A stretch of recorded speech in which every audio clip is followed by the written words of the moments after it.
और तब तक मंत्र को जब तक लक्ष्य प्राप्त न हो जाए। यह ऐसा नारा है जिससे हम सभी परिचित हैं, लेकिन शब्द न केवल प्रोत्साहन का प्रतीक है बल्कि इससे मिलने वाली प्रेरणा भी बहुत अहम है अगर हम इसको सार को अपने दैनिक जीवन में शामिल करें। हमारे सम्मानित शिक्षकों और यहाँ उपस्थित सभी लोगों को सुप्रभात। जैसा कि हम सभी जानते हैं, आज हम सब यहाँ राष्ट्रीय युवा दिवस अथवा स्वामी विवेकानंद की जयंती के लिए एकत्र हुए हैं। एक प्रसिद्ध दार्शनिक, साधु और धार्मिक शिक्षक स्वामी विवेकानंद का जन्म 12 जनवरी 1863 के एक कुलीन बंगाली परिवार में नरेंद्रनाथ दत्ता के रूप में हुआ।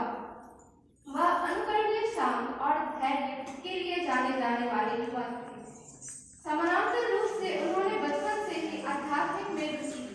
हालांकि उनके बारे में सबसे उल्लेखनीय पहलू यह थी कि उनकी स्मरण शक्ति असाधारण रूप से तेज थी और उन्हें एक फोटोग्राफिक मेमोरी के रूप से जाना जाता था।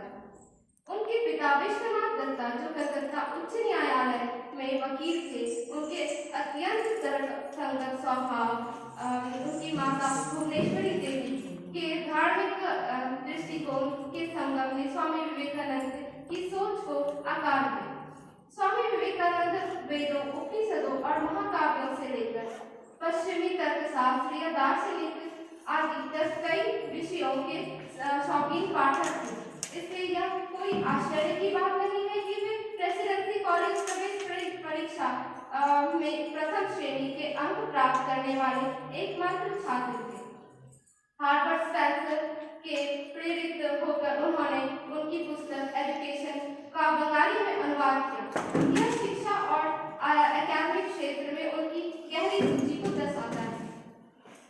1881-82 के दौरान स्वामी विवेकानंद की मुलाकात श्री रामकृष्ण परमहंस से हुई, जो आगे चलकर उनके आध्यात्मिक गुरु बने।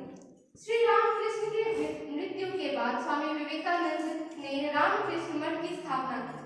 वह स्वामी विवेकानंद ही थे जिन्हें 1893 में विश्व धर्मों के जल के समक्ष भारत और हिंदू धर्म का प्रतिनिधित्व करने के लिए जाना जाता है। यहीं पर उन्हें अपने भाषण के वास्तविक और उत्साही तरीके के लिए 2 मिनट तक खड़े होकर तालियां बजाई।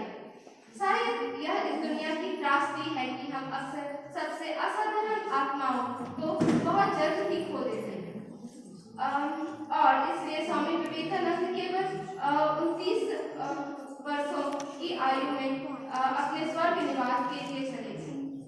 हालांकि इस दिन का महत्व अभी भी बना हुआ है, क्योंकि इतने वर्ष बाद भी उनकी 162वीं जयंती पर भी उनकी शिक्षाएं और दार्शनिक शास्त्र आज भी उतना ही प्रासंगिक है।